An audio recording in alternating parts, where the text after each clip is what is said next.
Well, yeah, certainly. I mean, it was our fault. We made a mistake. The spotter said it was clear. It wasn't clear, and, I didn't want to tear my car up, tear his car up either. I respect everybody, and I demand respect. And, I apologized to the guy when he came over the car, explained to him what happened, and then he took it to another level when he started calling me an idiot and whatever else. And I don't appreciate that. I'm not going to take it. I told him how I felt. I called him out. He didn't show. And so, I'm good with it if he's good with it, but I'm not going to be disrespected by no means.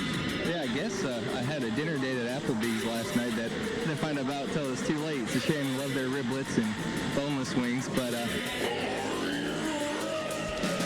All right, folks, welcome back to Meet Me at Applebees, your number one unrefined motorsports podcast. It's Brian here with Rob and Ashley. We got some racing to talk about from, where the hell were we just? Richmond. Yes. And Truelove went to the Cars race, so we're going to talk about that and some other fun stuff. So, folks, how we doing this week? I'm doing pretty good, Brian. I spent all weekend in the pool with my brother-in-law and family. Of course, Tommy, a friend of the program, go to the World Finals and all that shit, and we sat out and talked racing, and I drank the better part of a bottle of Crown Royal, and I went to bed at like 7:45 on Sunday. So how you doing, Truelove? I'm good. I'm recovering from having a heat stroke at Anderson. Yeah. But really, I'm just glad Brian's here because he almost lost his life last week. That's true. Well, yeah, I died a few times on the show, and I got a new laptop, so that won't be happening anymore. And then I almost ran over my own leg chasing my car down a hill because I forgot to put the parking brake on, apparently. So, yeah, I had a good last week, but we're here now, and Did you find everything anything is at the fine. garage sale, at least? No, nothing. And there was even a dog there that wouldn't let me pet it. So it was a total dog shit garage sale experience. Well, I'm glad you still got your legs on you. That's a good. Yeah, good I still news. have legs. I can still walk, kind of. So we're here. We would have had to have Buddy on again just to fill in while you got a new one attached. Yep. But yeah, anyways, racing. Oh yeah. So ARCA was on the schedule. I don't think any of us knew that. It was Springfield, wasn't it? It happened Sunday. Yeah, I guess it was at some dirt track. I didn't watch a goddamn second of it. Springfield Mile. I know Pizza Man got a top 10, and Brad Smith got a top 10. And some other ham and egger that never gets a top 10 got a top 10. So I'm sure it was a good race. I don't know what else happened. Yeah, it's. I only watched the highlights. Brent Cruz won. Makes sense. Yep. Couple wrecks. I did have a note, though. This race was at the Illinois State Fairgrounds. Oh, Des Moines, that's it, yeah. Something neat recently is my boyfriend Andy's a videographer, and he's a huge film nerd, so he's always, like, buying random film off eBay or wherever, and then he takes it to a place and gets it scanned. And he recently picked up a lot that had some fan cam footage from this dirt track in the 1950s at an open wheel race. Whoa, really? And he also found some from the 1959 Daytona 500 that's fan cam footage, and the 1961 Atlanta race that's holy shit fan cam footage. But it's all 8mm, so it's, there's no sound, but it's incredible footage. So whenever he finally gets around to putting that stuff on YouTube, I'll have to send it to y'all. So yeah, it's a video of the week right there for sure. Definitely need to see that for sure. So that's my ARCA. Yeah, on the actual official show sheet, it just has the ARCA header and then 3 question marks underneath it because I have no fucking clue what happened. So who knows? Congrats to Brent Cruz. It's the first time hearing about it, so no surprises there. He's good on dirt. Anyway, on to Richmond, right? That's next. Yeah. Let's see. So I only watched a little bit of the modified race. The only thing I can remember is that Corey LaJoie took out somebody again on a restart, and this time it was Ryan Newman. And Corey was proud of himself for that, I'm sure. I forget what quote. He made some quote about Newman spinning the tires, and I don't know. It's Corey LaJoie. What do you expect out of him? But yeah, Rob, I'm sure you watched it. Sell your soul making a bet on that race or something, or was that Brian that was did. the truck race? No. Sorry. I bet it was top 5. Now, for top 5 in the truck race, and I won 97 cents, but we're getting ahead of ourselves. Yeah, Craig Lutz won the modified race. It was pretty good. He chased down Austin Beers, who, of course, I'm a big fan of, so I didn't like seeing that. But Craig's pretty fast, and he is able to put them together once in a while, and that's what he did on Thursday night. And I still will never understand why they choose to put the modifieds on a Thursday island at Richmond, because it looked like nobody was fucking there. Obviously, some of that's just how big the grandstands are and whatever. You could have 10,000 people in there and it would look empty, but still, I don't understand why. And the thing that really pissed me off the most was they were gloating about the championship purse and how the winner of the championship takes home $98,000 to win the title, which, I mean, that's not bad money. But when they're paying their iRacing champion $100,000 to win that title, and we could barely pull 19 cars at some of the flagship races up here in New England, then I don't know. Maybe I have actually a pretty good idea on how to fix this. Anytime they take money from somebody like Carson Hocevar for saying something stupid on the internet or whatever, I think they should put that into the modified purse. Let's get these guys $20,000 to win at Thompson. What do you say? Yeah. Let's do it. Why not? And then Kyle Larson can say it again, and then it'll be the Premier Division after that fine. So that's what I want to see. So get to cussing, boys, and let's fill these Yankees pockets. Let's see some shit, please. Also, Carson Lofton in that race, but he had a pretty rough run, so I just want to say hi. He had a busy weekend. He did. Yeah, he ran the Cars Tour race too, right? Mm-hmm. Yeah. Yeah, that's his full-time job. But they're out there in the family modified. I think he broke about halfway through, which was a shame to see. But yeah, Craig Lutz doesn't win all the time, but he always wins at least once a year, so no surprises. Oh. On to the trucks, which I watched a little bit of. I mean, I definitely watched it. It was fine. Trying to think. I mean, I would say the big story here, which was pretty funny, how the timing all worked out. Yeah, certainly in retrospect. So this was really, Ty Majeski was dominating the majority of this race, and during one of the last pit stop cycles, Matt Crafton wrecked him. Now, originally, I was obviously shitting on Crafton, but after the replay, it was noticed that the trucks, a couple hundred feet ahead of them were putting down some fluids, and that's what caused, because it was a weird wreck. Like Crafton gave him plenty of room. It wasn't like they were racing hard. I mean, Crafton was on newer tires, and he clearly had speed, so they weren't even near each other. He was just inside of him, and all of a sudden, his front end just completely washes up the track and wrecks Crafton. Wrecks Majeski. Thankfully, Majeski's truck wasn't in too bad a shape or anything, but he hit some fluid, and that's what caused the wreck. And immediately, I'm just like, why is Crafton even still running? And then Monday he announces he's retiring at the end of the season. So probably weird timing that's how that all worked out. But probably good timing, because I think Crafton, we can all say goodbye to him at this point. And Yep. he's got other stuff going on. He's currently doing his best Ray Evernham impression. So he's busy outside the track. Yeah, I would. I think Matt's expiration date came a few years ago. But he's probably Hall of Fame due at some point. I mean, he's got 3 truck championships, only 15 wins, which is kind of crazy. I thought he'd have more than that. That's 'cause but then 300 top 10s, which is insane. So you think him being the only driver in the playoff era to win a title without winning a race is going to get him in the Hall of Fame? Well, 3 championships. Championships don't mean shit anymore anyway, right? So. Yeah. Unless you ask Mamba, but we're getting ahead of ourselves here, folks. We got other shit to talk about. Yeah. Corey Heim won again. No surprises there. I was bummed for Majeski because he swept both stages before he got that damage. So yeah, the one weekend where it seemed like Heim might not have it, it just gets handed to him.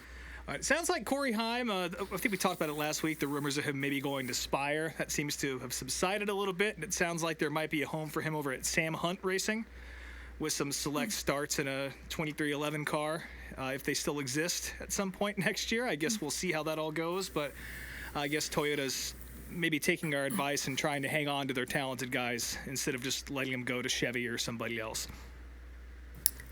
This was also the truck's playoff cutoff race, and I had no idea until they were signing off at the end. I was like, The lack of graphics on the screen indicating who was in the position, like it's just because I'm with you. Like I didn't realize that either. There's no effort put into like. I mean, I will say they did mention it a couple times, but it wasn't nearly as early in the show. It was not nearly as prominent as the Cup Series race for sure. Well, surprised the hell out of me as they were signing off at the end. I was like, oh, that's fun, I guess. But yeah, Prieston also announced before this race that he was dropping out of the playoffs to not waste a spot. So that's good.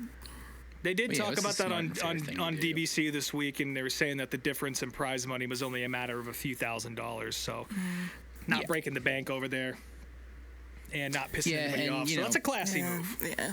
And he's probably going to have a decent finish in the owner points with Caden in the truck, so he'll be okay. Yeah, they'll be fine. Hey, where did Caden end up, by the way? I know he's running top 10 for a lot of that race.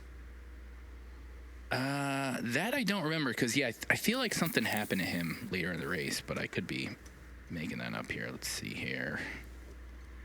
Where did he finish? Going through our notes and not Googling it. Well, he got 10th, so. 10th place. Good job. Yeah, Corey LaJoie, the cursed top 5 finish. Yeah. What are you going to spend that 98 cents on, Brian? I immediately put it into bets that I lost the next night. You're going to buy some Plantair stock or something like that? Maybe some Lockheed Martin? No, I've learned my lesson from making bad stock market investments, so I will not be doing any of that. Good for you. A Dogecoin, perhaps. I had money in Doge at one point, but not much money. Only like $100. Didn't get anywhere with it. Yeah. Anyways, so that was Friday. Yeah, Corey LaJoie got a 5th. Great. Yeah, the race was pretty good, I thought, from what I saw out of the corner of my eye. Again, it was a multiple television night on Friday night to try and catch all the racing, but it seemed like it was all right, especially in comparison to what I think a lot of us were expecting Sunday or Saturday night to look like with the Cup Series. Of course, Richmond hasn't been the best show we've seen recently, kind of in line with a lot of the other short tracks. And I guess Friday practice, we can talk about that a little bit. We started to realize just how short the life of these tires was going to be. Of course, Goodyear brought a set of red tires that they've used in previous short track races. And it was the option tire from Richmond last year, correct?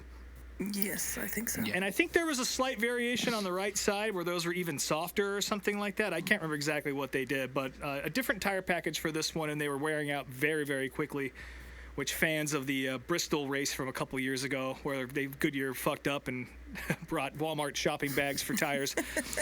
I was excited to see that happen. Yeah. And guys were all over the track, running 3 wide. We had 3 wide in practice, and honestly, that's pretty much what we ended up seeing on Saturday night. The race ended up being pretty good. I was very excited about Ryan Preece getting the pole. Of course. Mm-hmm. Of course. Yeah, everyone loves that. And I was not excited to see him stay out for the entirety of the first stage and basically give away his birthright to try and... At first, I thought it was a smart move. It was like, oh, they're going to run out of tires and he'll have an extra set at the end. But he just fucked that up so bad. Well, it's like the thing about having the extra set at the end is it ended up not really playing in because like the race it ran green till I don't know how many like 100 laps or something. Like they're just a big long green flag run. So like, he didn't get that caution where those extra tires would have helped anyways. Exactly. So yeah. Kind of was a moot point.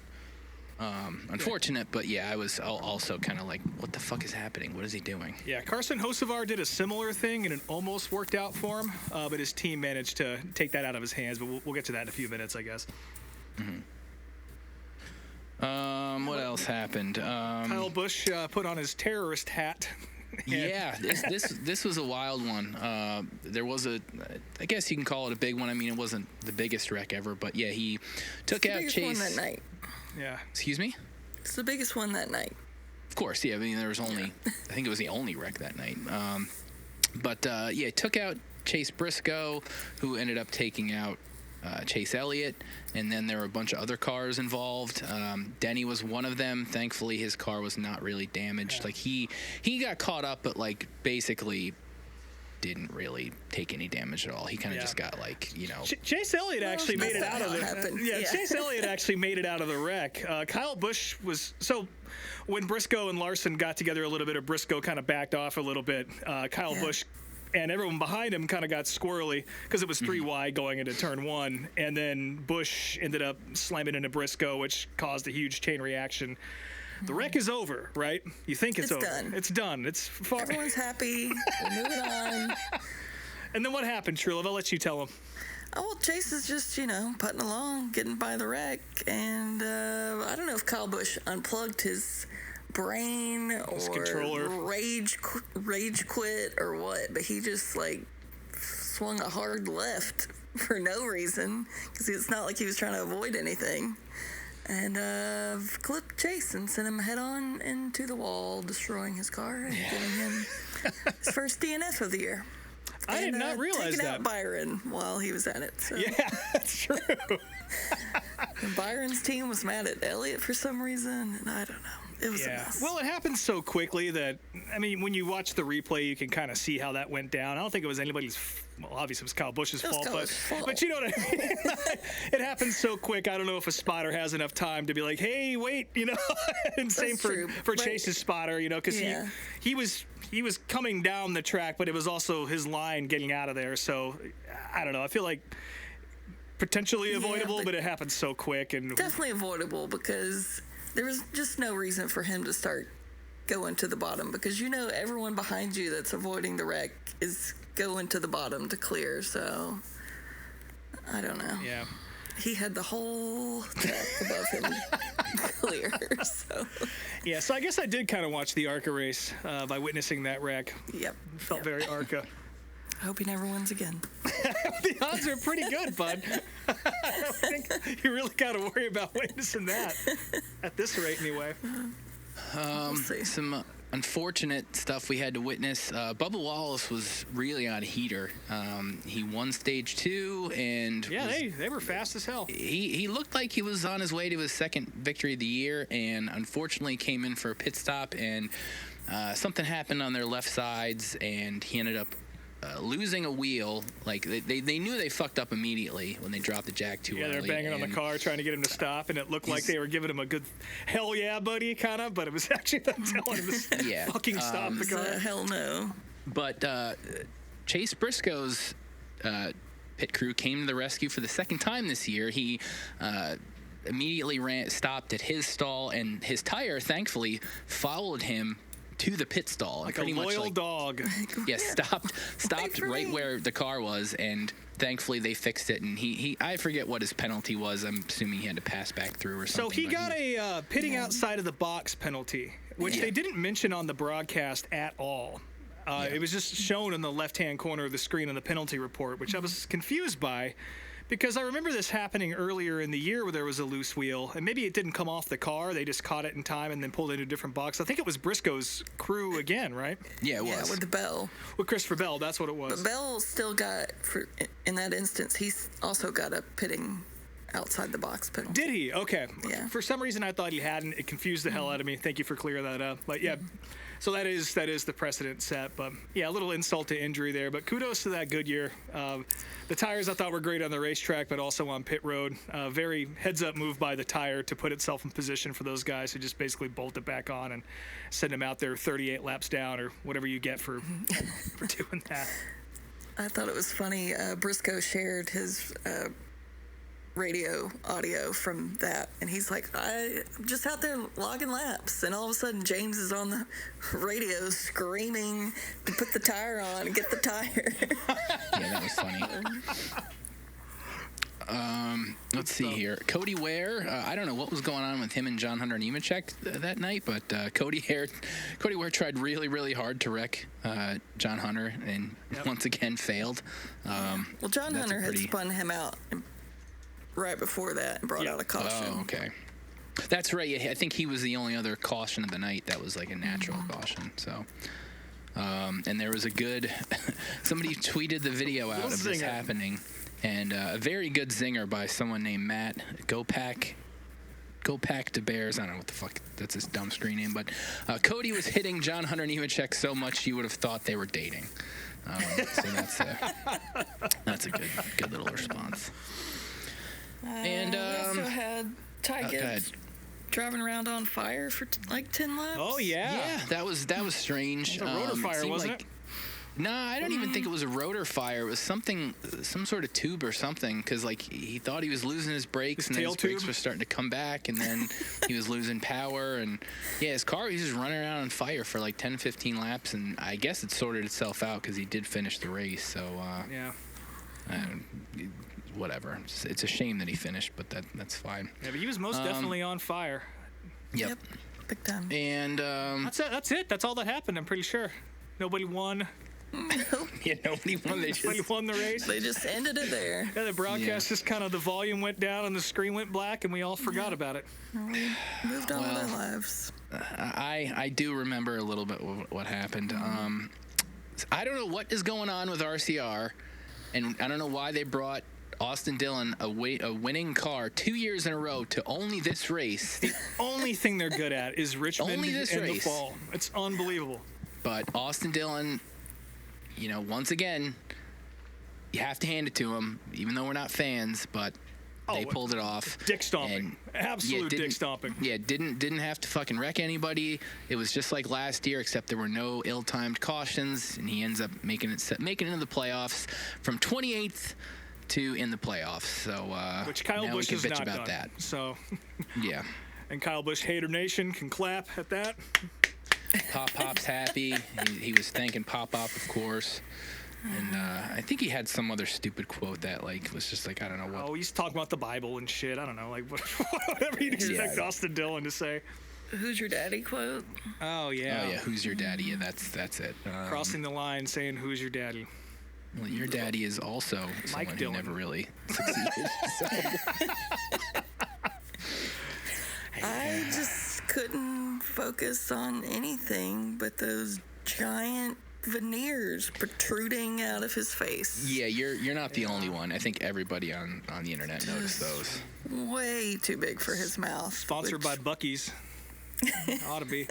He's got way too much of his head gleams. Between his fucking shiny haircut and his mouth. Yeah.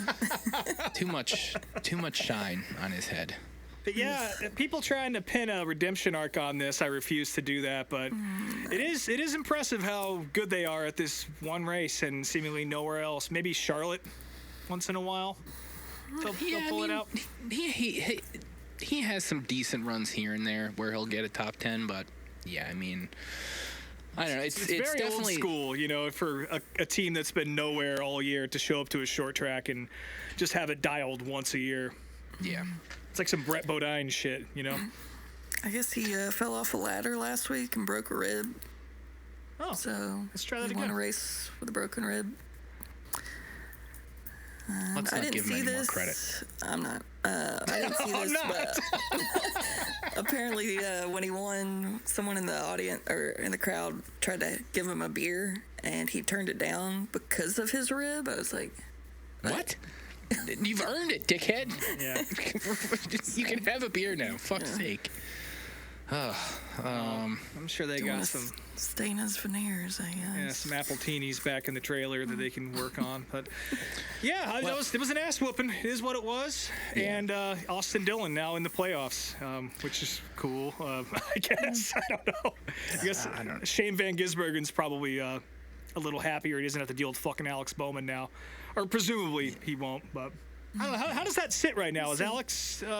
He's behind Alex is Tyler still Reddick, right? Reddick is he's more or right less on the locked cut line. in. Yeah. Yeah. Yeah, I don't know. So Rob, you love the race. I did. Ashley didn't, and I'm kind of in between. So I guess Ashley should justify her Okay, standing. so my on whole this. thing is I didn't watch the race live. I was at Anderson. So I rewatched it yesterday. So going in, I knew who the winner was, which I was that's upset tough. about. I knew like the highlights. I knew about, Bubba's wheel and Chase getting wrecked. But the whole internet was like, oh my God, this race was so amazing. Like, one of the best races ever in the next gen. Like, the internet was, hyping it up so much. I was like, okay, well, I only know these negative highlights. So Right. whatever happened in the middle must have been so, like, mind-blowing. Like, the racing must have been so amazing. Like, holy shit, I'm in store for something good. And I watched it and I was like, huh? What?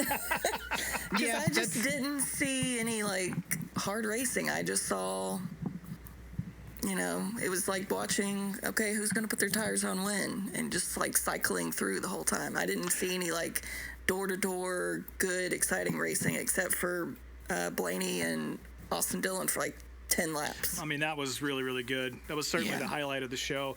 I mean, I see where you're coming from. Yeah, I think it's fair because I'm in the same boat. I mean, I while I watched it live, I can totally understand if you only got that feedback and then watched it and like, what am I? Yeah, because it wasn't the Bristol race from last year as far as being really chaotic tire wise. Right. It was obviously much better than just about every short track race since that one Bristol race. Easily, but it still wasn't amazing. Like, it was fine, but I just think for me as a short track fan first, I would say, and in an era of NASCAR where that type of racing is kind of going out of vogue a little bit with the product that we get every week, with how shitty this car is on short tracks, to have anything that resembled a good race and actually was engaging and exciting with comers and goers. And again, like, make no mistake, like, this car still sucks. Like, there's no way around that. Yeah. Goodyear absolutely put a Band-Aid on this thing, and we got a show because they figured out how to make this work on these tracks. And I hope they bring it to Bristol. I hope they bring it to Martinsville. I hope they bring it to fucking Loudon. I hope they bring it everywhere, where these same issues that we see at places like Richmond continue to happen. But yeah, I thought it was super entertaining. I did think there was some good racing throughout the field. Again, it's by no means the greatest race we've ever seen, but I just think if you've been living off nothing but jail oatmeal for 2 years and then someone hands you a Big Mac, I think that Flashbacks. But you know what I mean? The first time you get a hot meal, that's, it's going to taste a lot better than maybe it actually is, because it actually feels like something and it's a step in the right direction. And finally, like, there's something to be excited about here going forward. Now, is there more they can do? Surely. But I'm glad that we've reached a point to where, like, okay, here is a way forward to make this better.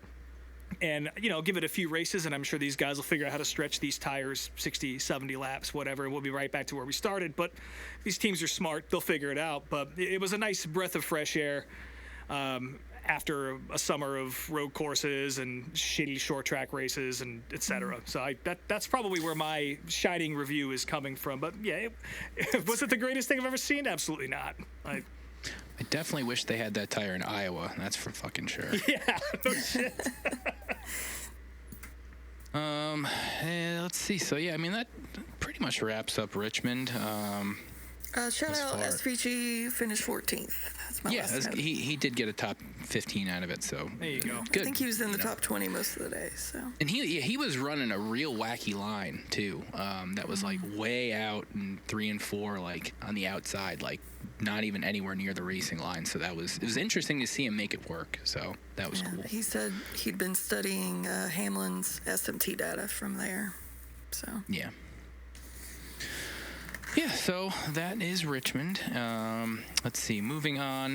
Literally probably an hour before we're recording this, The Athletic dropped the 2026 NASCAR schedule, released the Cup Series, and I mean, obviously, the obvious things that we all knew were going to happen around there. Chicagoland is 4th of July weekend, which I will be in attendance for sure. Yep. The Dover All-Star Race is on there, which sucks. They moved Spring Darlington up a little bit, which is okay. I'm just glad it's still there. There's one more off weekend in August now, which is probably best for everybody. July 19th is going to be Wilkesboro's returned to a full Cup Series race, which is great, but just knowing how hot it's going to be makes me hesitant to plan to go. Literal hell of a weekend to schedule. They moved they moved the second Atlanta race to a Sunday as opposed to a Saturday, which I know Truelove doesn't love. So fucking pissed about that because A, it's hot as fuck in the middle of July, and B, the Saturday night race this year was amazing. So why are we going back to Sunday? And we don't have start times, right? But is it still gonna? Yeah, if it's still gonna be a night race, then. Yeah, but even they tried that a couple years ago when they did a Sunday night race there, and it just didn't hit the same because they still did it a little bit earlier than you typically would a true Well, that's night also. race. I think that's the one I was at, and it was raining and shit too, so it wasn't great. I don't know. We'll see what happens. Also the Watkins Glen race gets moved up to Mother's Day weekend, which is kind of odd. Huh. No, I missed that. Yeah. Yeah. But yeah, other than that, I mean, it's not a whole lot different. I mean, everything that's been rumored, no Mexico, San Diego, all that shit, it's all on there. And for the most part, everything else is pretty much the same. New Hampshire is no longer a playoff race. Yeah. It's in August, so I don't know if that's any better than the July race. Though I will say that's pretty much would be this weekend. And the weather we're having right now is absolutely beautiful. It's crapshoot New England like it is anywhere else, I guess. But yeah. I would definitely take a cup race sitting in that microwave of a fucking racetrack with this weather. That's a little bit better timing for me to potentially go up there because, like, the September one is too close to my October trip up north. Late August, it would make a little more sense. So I would... One of these years, I'll get back up to New Hampshire. Maybe it'll be 2026. Yeah, like you said, though, most of this is okay. Like, I don't really see a problem with any of this. Again, the Dover All-Star race, I kind of scratching my head at that one. I guess it's kind of the only available choice if you're keeping it within the family of SMI. And the attendance hasn't been all that great, so maybe that's their wake-up call. Maybe they're going to try something crazy. Maybe they'll put lights in. I don't fucking know. But a daytime all-star race just doesn't really move the needle for me, or I don't think a lot of people. And then one more thing I'd like to bitch about and continue the festival of hate here. Talladega's second race is remaining in the round of 8 for the playoffs, which I still think is fucking stupid. We're doing it this year. I was annoyed about it when they announced that previously, and I'm still annoyed about it. It's just, and I guess we can kind of dive into Mamba Smith's comments on the championship and what it means in a minute here, and this might be a good segue, but I just don't think that's a great way to determine who has a shot at a title here. But at least they're going to Homestead, but we already knew that, so yeah. Well, I mean, who's to say that they're not actually going to make any changes either, because it's always rumored about the playoff format, so who knows? Maybe it'll kind of be a moot point by the time we get there. But then that would put Talladega as one of the 3 races that they're going to do that, which makes zero fucking sense. So, oh God, yeah. I doubt they would do that, especially if they've already officially leaked the schedule. I can't imagine they would change the championship format now. But hey, like I said, at least we're going to Homestead. It's a much better indicator. It's a better race. Everything about it is good. So hopefully, all your favorite guys don't get fucking firewall deep 2 weekends before. Yeah. And Phoenix is way earlier in the schedule now, which is interesting. Yeah. It's not even in the final round anymore. Well, good. Let's see. There was yet another update to the NASCAR 2311 front row lawsuit. Basically, NASCAR responding to the team's injunction request to be chartered for the rest of the year, and there's really not anything to me that stands out as different than what we've heard the last couple of updates. The big thing is NASCAR is definitely pushing to sell these charters as soon as possible because they want teams ready to go for next year. So I think if they allow that to happen before the lawsuit is settled, it's going to only make things 100 times more complicated. So I don't know. I'm not a lawyer, and I'm just going to let this play out because I'm just confused now. So who the fuck knows? It's just ugly now. It's been ugly, and it's going to continue to be ugly. That's pretty much all it comes down to. Yep, pretty much. Let's see here. In better news, the Xfinity Series is going to be sponsored by O'Reilly's Auto Parts next year as the title sponsor, and I don't know exactly how that's going to ring as far as they going to call it the O'Reilly series, the O'Reilly Auto Parts series? How are the drivers going to respond to this? What sort of stupid fastest Xfinity XG line are they going to be able to say to get $250? Sing the jingle. Who knows? Sing the jingle. yeah. I can't wait to see Austin Hill sing the jingle for an extra $500. Amen. Yeah, I can't wait to hear that jingle 16 times a weekend. You It's already gonna be do. great. It's the best part. Well, sung by a bunch of dipshit drivers is probably what I actually mean. I thought Harvick had a good point with this. You know, they change it from Xfinity Series to O'Reilly Series, and then, you know, Trucks has its own thing. It can be sponsored by whoever, but it's still the Truck Series, and Cup can be sponsored by whoever, but it's still the Cup Series. But with the Xfinity Series or O'Reilly Series or whatever, it doesn't have that defining thing that never changes. So his suggestion was to go ahead and put in the title the O'Reilly Grand National Series, so that Grand National sticks with it. Agreed. And that part Yeah. never changes. I've always That's- wanted that. Yeah, 'Cause that's it's 100%. so confusing to new fans. So Yeah, no, they definitely should do that, and who knows if they will, but if they are listening, any O'Reilly's executives listening to this show, that's who you should do. I know we're real popular in that block of people, CEOs and. So let's see. Last week, there was some online, I wouldn't call it bickering, but a little bit of chatter between Dale Jr. and Kyle Petty about Kyle Petty talking about the next-gen car.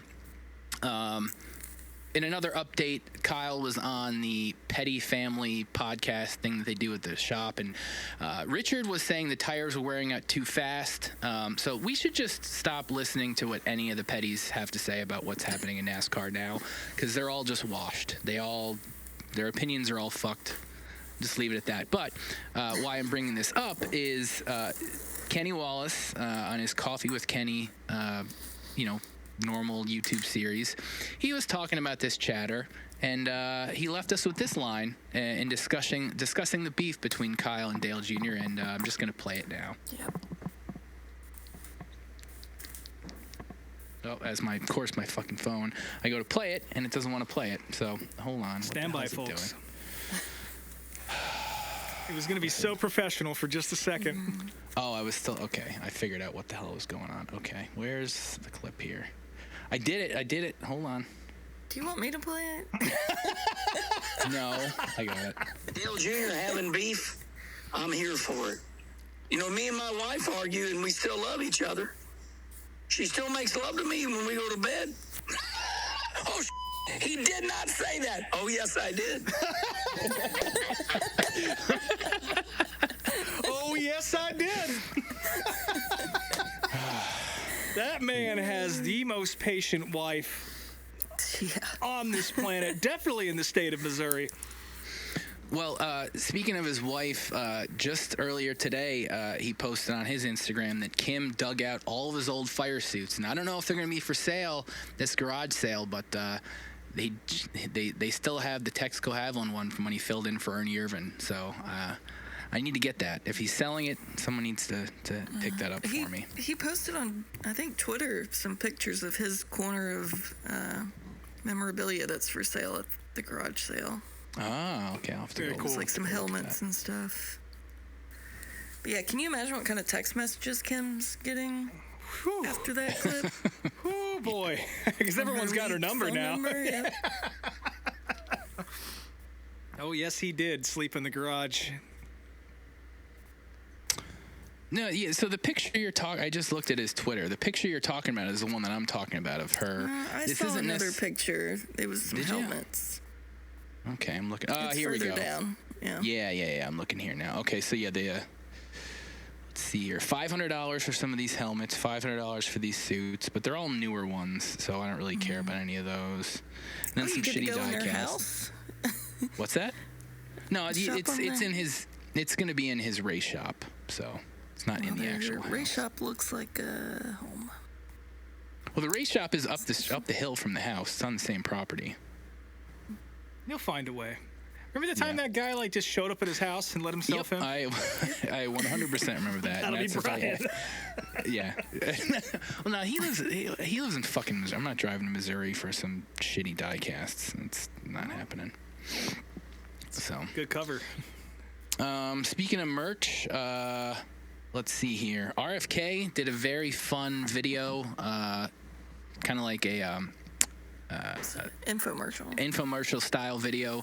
Yeah, they sold 100 of the half-off fire suits, the ones with the arms and legs cut off. They sold out instantly. They looked pretty shitty quality and for $60, but hey, if you wanted one, something you can only wear to a racetrack or to a costume party, you've got one now, so congrats. Cheaper than a diecast. You can do more with it. It's fair. They really sell them in large and extra large, though. So. Yeah, I was gonna say there's no way they had a full size run of those. And Rob, looks like there's some merch that unfortunately has been sold, but that you were interested in. Yes, my good buddy Jared from the Poor Devil Pepper Company, what's up? He sent me a Facebook Marketplace link to what looks like one of those classic Dale Earnhardt Jr. Coke machines from back in the day. You've all seen it. Of course, Jr. wearing a black Coca-Cola fire suit, and Dale Earnhardt with this big smiling mug wearing a red suit. But this is actually a gun safe. Somebody converted one of these old Coke machines into a gun safe. It's $16.50 was the asking price. I don't have that right now, but goddamn, this thing is so cool. And I got a couple things I'd like to put in there. So I was gonna ask. I was thinking of the Wayne's World line where Stacy gets Wayne a gun rack, and he's talking about not having any guns. And I was going to ask if you had enough guns for that thing. I have a couple, yes. And they look nice in this Coke machine. The one thing I was thinking about that's kind of funny is if for some reason anyone ever came into your house, if this would actually draw more or less attention than just a regular traditional safe. Because maybe whoever's breaking into your house, or maybe the ATF is raiding you or whatever, and they decide they want a soda. Mm-hmm. Which is worse? We'll let you decide, fans. But yeah, this thing was pretty cool. I've never seen that before, and I'm very curious about what the build would be like with one of those old machines. I guess it's pretty. I mean, how much armor do they have to add to that to make it like an actual safe? I don't know. Oh, I mean, I've been inside of one of those machines, and yeah, they had to add a lot because there's it's all just like thin aluminum and refrigerant parts and stuff. So you'd have to do a lot of work to get that safe. Hanging out inside of machines. Yeah, I think we just breathe. I worked at a skate park, and you had to fill the vending machines. I've used vending machines. Been inside. Yes, I've been inside before. So I've refilled vending machines. There you go. Yeah, some robber breaks in thinking they're going to put your Coke machine on a dolly and steal it, who's a big Dale Sr. fan, and they get it home, and they're like, the fuck is this? Exactly. I mean, it also would depend on where you put it, because if you're just putting that thing in your fucking living room, that to me would stick out more than, somewhere else in the house. So 100%. But yeah, very cool find. Hopefully there's more of them out there, and maybe when I win more than 98 cents on a Corey LaJoie bet, because hey, we all make them. One of these days he'll pull a win out of his ass and he'll buy us a gun safe. All right, now it's time for the DARF of the week, and yet again, this is not the first time we've nominated a media member to be DARF of the week, but you should all know. Or him, I don't think. This might be his second nomination. Yeah, I don't even think this is his first time here, but Mamba Smith, the infamous tweet that we've talked about a little bit on here already. Yeah, all the pushback from, and responding, he was tweeting about the playoff formats or whatever, and responding to people who were clapping back at him. And this is in response to a tweet about,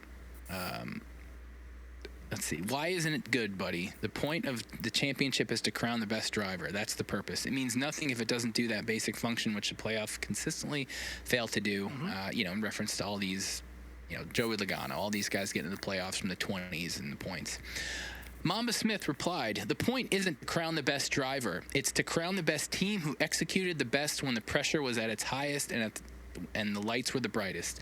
Now, if you can prove to me this isn't just a PR talking point that NASCAR told him that he has to say at some point, you know, I just don't even know what to say here, because it's just the most blatant fucking you know, NASCAR ball washing there is, and completely disregards the fact that, and Denny brought this up, and Mama never responded to this, that you can do exactly what he says, but you can get a flat tire, or like Christopher Bell a couple years ago, break a brake rotor. Yeah. And that's the end of your fucking season. That's the end of your championship hopes. From one moment that had nothing to do with you or your team, just a parts failure.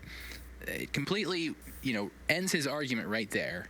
And again, it's the driver's championship. It's not the fucking team championship. Yes, we all know that NASCAR is a team effort to get the car, you know, up to the front of the field. But at the end of the day, it's a driver's championship. The driver is the one getting all the spotlight. Yeah, that's and true. The playoff format does not really reward the most consistently good driver all year. I think we all can agree on that.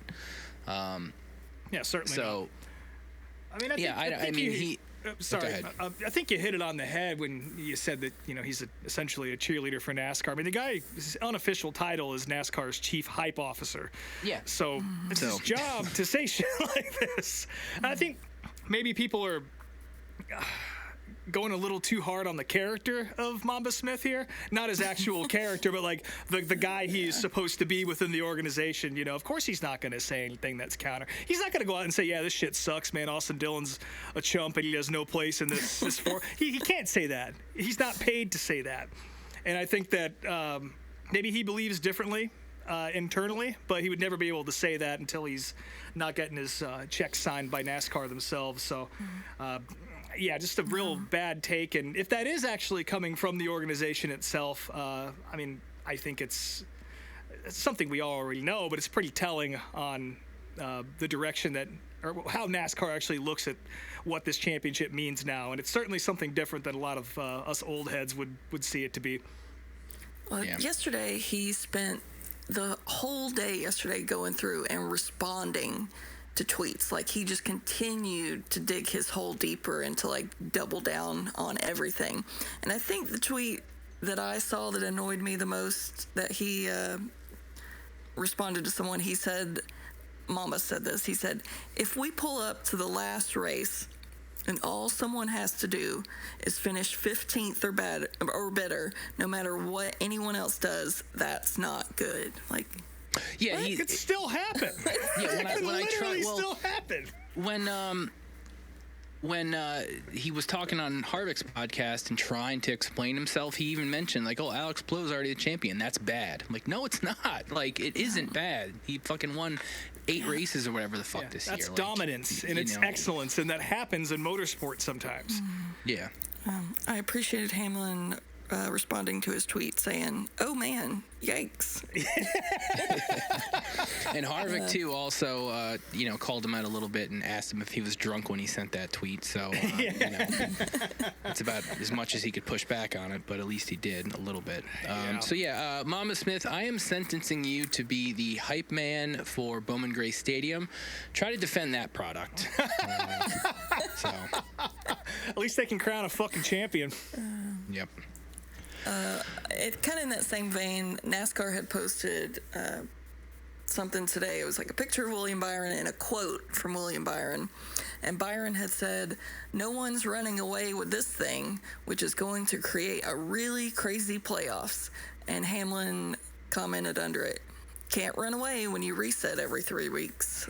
Laughing emoji. So. Which is also true. I mean, not to fucking delay this conversation and go even further with it, but I think they should just go back to the original chase where it's like 10 guys and, you know, the 2 with the most wins. That's perfect. Like, what? That's, you know, then you're still rewarding the guys that actually won and didn't make the top 10 or whatever, and then you're still having 10 races to figure an actual champion. That, to me, makes the most sense, and you're still getting your fucking playoffs, but you're allowing guys to really actually put an effort, and it's a whole series as opposed to just maybe getting lucky the first, you know, couple rounds or whatever. So like a happy medium. Yeah. So I don't know. Hopefully they do something like that, but I guess it remains to be seen. But with that, It's time to dive into the septic tank. Yes, And Truelove was in it this week. yeah, she's opening the door and leading us on into the old Porta John this week. She spent the weekend down at Anderson Speedway for the Big Cars Tour race and got to see Dale Jr. and all sorts of other folks. Tell us about it, Truelove. I guess. Oh, was it really hot or something? It was so fucking hot. So, yeah. Anderson is only like an hour and a half from my house, so that was nice. It was a very quick, super easy drive. Me and my boyfriend Andy and my brother Cody went. And before the race, we met up with my friends to get lunch. So, a friend of the program, Kyle Busch, was there, and Jeremy, and Buddy was already at the track. He had work to do, but his mom, Sarah, who I love to death, joined us. So we went to Sue's Wings and Things, which is right down the street from the track. So Things. If you ever go to Anderson, definitely go to Sue's, because the inside of that place was amazing. It's just a shitty dive bar with, wood paneling, NASCAR memorabilia everywhere. Sold. There's NASCAR pictures shellacked onto the tabletops. Nice. It was great. How I were ate a the- fried how- bologna sandwich and had a cold Coors Light. Nice. So I'm assuming the bologna sandwich is one of the things. It was the thing. That's Yep. good. You tried the wings at all? I didn't. Jeremy did. I think he enjoyed them. So. Good. Yeah. So after that, we went down to the racetrack. I think practice was going on then. The second I stepped out of the truck at the track, I regretted everything. I Not regretted bad, the huh? fried bologna. I regretted the Coors Light. I regretted the jeans. All of it. So, we went to the grandstands to claim some seats because I knew it was going to get crazy. So we went, found some seats in the bleachers, threw a towel down our seat cushions, and then we went to the infield to meet up with Buddy. And golly, it was just so brutally hot. What was the temperature? I think it was about 93. Perfect. Even though the heat sensor on Andy's truck said 119 at one point. Fucking shit. But there was nowhere to hide from it. Like, Yeah. absolutely nowhere. Even out in the grandstands, there's just nowhere to hide anywhere. Eventually, we kind of, after inspection was done and they were done with that area, we kind of hid under one of their pop-up tents. But even that didn't help much. Yeah, now you're dealing with asphalt and ambient heat, so. Jesus But yeah, Christ. so practice. They had practice. They had Dale Jr.'s car parked, his hauler parked down towards the end in a really inconvenient spot for the amount of people that were like just standing around gawking. It was really in a bad spot for traffic. So I don't know whose idea that was, but do better. Maybe that's why they parked him over there. I mean, maybe, but I'm sure they were just yelling at people to get the fuck out of the way all day long. That's true. I noticed for practice he had on his red Budweiser fire suit from Florence, but for the race he changed into a very nice, crisp white Budweiser baseball fire suit that looked real good. Nice. He learned his lesson from the last The time. fucking with the ketchup guy.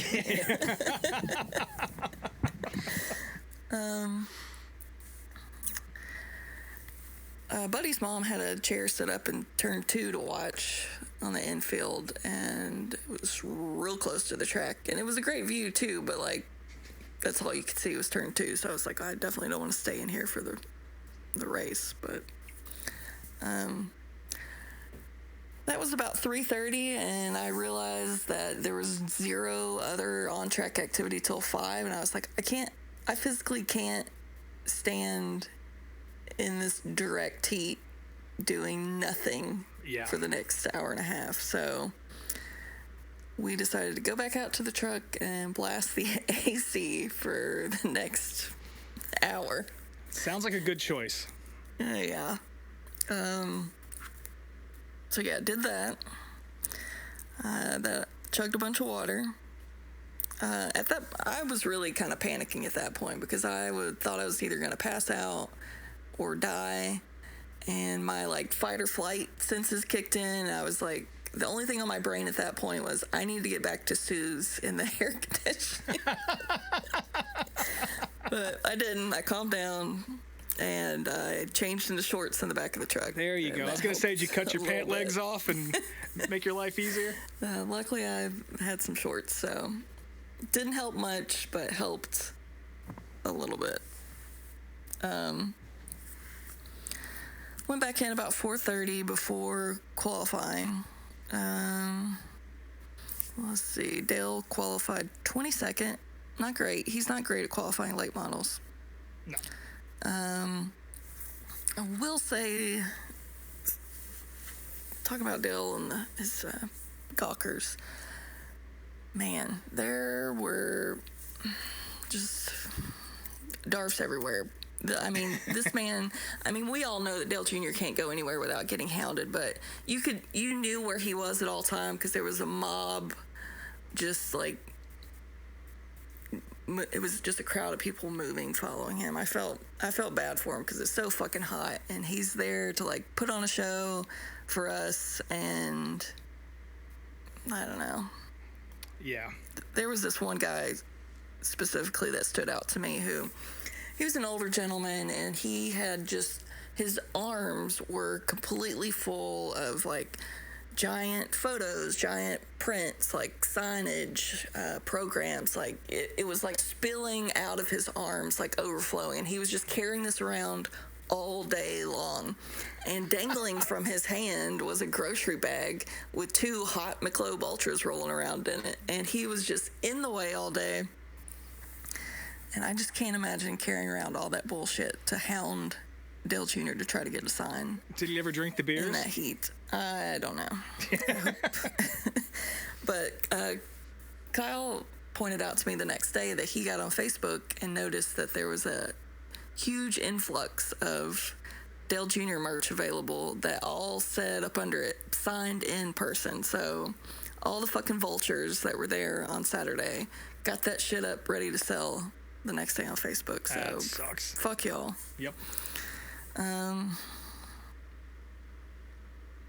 Other note, the bathrooms at Anderson don't have doors. They only have shower curtains. So Hell yeah. Do they have showers? I didn't see any showers. Just shower curtains. Should that help with the temperature? Yeah. Oh God, those bathrooms were just saunas in there. There's some other great paint schemes too. Besides the Budweiser one, there was where the fuck did it go in my notes? I don't know. There was a Busch beer one. I wrote down the driver's name, but now I can't find it. What the fuck? I don't know. Some child driving a Busch car. It was a leftover scheme from Hickory last week, so I guess maybe he was just running the same car. Right. And didn't want to change schemes. There's a Hooters Kowicki one too that probably the same deal. Super cool looking Whataburger scheme. Tristan Penna, is that his name? Was driving. I think it was Thomas Bean in the Busch car. Yes, thank you. Yeah, the Whataburger kid was, I don't know how old he is, but he looked 12. He was so tiny and petite, and I saw him sit behind the wheel, and there's just no way he could see over the dash. Like, I don't know what he's looking at when he's behind the wheel, but it's not the car in front of him, because there's no way he can see that car in front of him. I'll share a picture of how tiny he is behind the wheel, but I'm looking at a video of him right now, and he's definitely got braces. That is a boy right there. it's definitely a child. One disappointment I had was on the Anderson Speedway website. They brag about their concession stand. They bragged about how good their Angus beef cheeseburgers are. and they bragged that their specialty at the track is a bird dog. So I was so excited to go get this bird dog. I was like, I'm going to eat so many fucking bird dogs on Saturday. I get to the grandstand, or the concession stand, no bird dogs. I asked the lady if they had any bird dogs. She looked at me like I had worms coming out of my eyes. And I was extra pissed because at Sue's Wings and Things, they had bird dogs on the menu. And I was like, well, I'm not going to get a bird dog here because I'm going to eat so many at the track. So... Wait, what is their definition of a bird dog? Because I only know those as the Bojangles basically putting a chicken tender in a hot dog. That's exactly what it is, and that's what I wanted. Okay. I didn't get it. Well, the Bojangles one is pretty good, so just go there. Well, after qualifying, during driver intros, me and Andy and Cody decided to go to the grandstands. The rest of the guys were going to stay in the infield for the whole race. And I didn't want to do that because I wanted to actually see the race. So went back out to our seat cushions, and I'm so glad we put those seat cushions down, because if not, we wouldn't have gotten a seat, because every single spot in those grandstands was taken.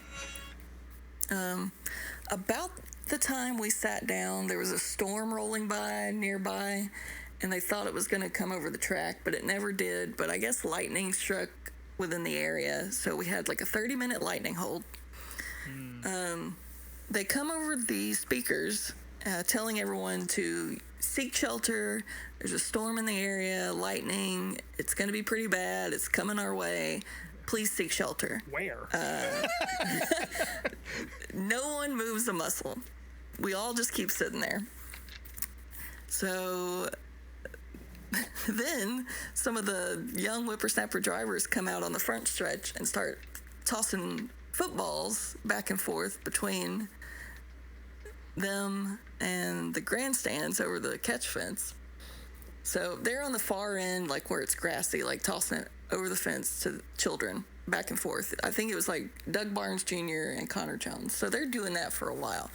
So we have the track announcer saying, please seek shelter. There's a really bad storm coming. And then 5 seconds later, he would say, all right, who wants to catch a pigskin from Doug Barnes Jr.? A minute later, all right, everyone, please seek shelter. There's a terrible storm coming. 5 seconds later, 50-50 raffle it's coming to a close. If you want your tickets, you gotta come get them, because you're gonna want a ticket to this 50-50 raffle. 5 seconds later, please seek shelter. There's a dangerous storm in the area. It just went back and forth like that for like 30 minutes between catch the football, don't hit the wire with the football, seek shelter, get your 50-50 raffle tickets. And then finally they came down to our side, and Connor Jones wallops it into the crowd, and it comes directly towards my face, and I ducked at the last second, and it hit the row behind me. So another reason to hate Connor Jones. He tried to kill you. He did try to kill me. Listen, it sounds like you had plenty of time to get your hands up there, so... I didn't want to. That's your choice, then. That's your choice. I didn't come there to catch pigskins. I came there to watch Dale Jr. race, so... So yeah, they finally got the opening race going, the Pro Late Model race. It was a 100-lapper. We get less than 15 laps in, and we're sitting like down towards turn 4, and I'm watching a pretty good battle between, what's her name, Jade Avedizian, and some other car. I don't remember their name. I should have written it down, but they're battling pretty good for a few laps, and they're coming out of turn 4, and she gets him sideways pretty good, and he saves it. And I'm like, oh, man, what a great save. Like, hell yeah, good for you, kid. And about that time, he's coming down the front stretch, and he drives it up on the wall, hits the flag stand, rattles the flag stand so hard it knocks the signage off. Jesus. So, chaos straight out of the gate. It's another reason you don't stand next to the fence, folks. Yep. I'll say that I watched about 3 minutes of this race during the during the first stage break, I turned it on, and like they were coming back from a caution, and immediately whoever was leading the race, the two guys get into each other in the first turn, and then I think a lap or two later, two other guys spin. I was like, yep, that's enough. And That's just it. Yep. Going back to NASCAR. So yeah, there's a little bit of a delay while some guy stood on top of a truck trying to fix that sign for a while, but eventually Luke Baldwin won that one. Woo! So good for him. Parked it on the front stretch, and the top three cars will park on the front stretch. The Hooters car finished third in that race, and he parks it on the front stretch, and within seconds of stopping, the engine expires and steam and water go everywhere. So they're just in time.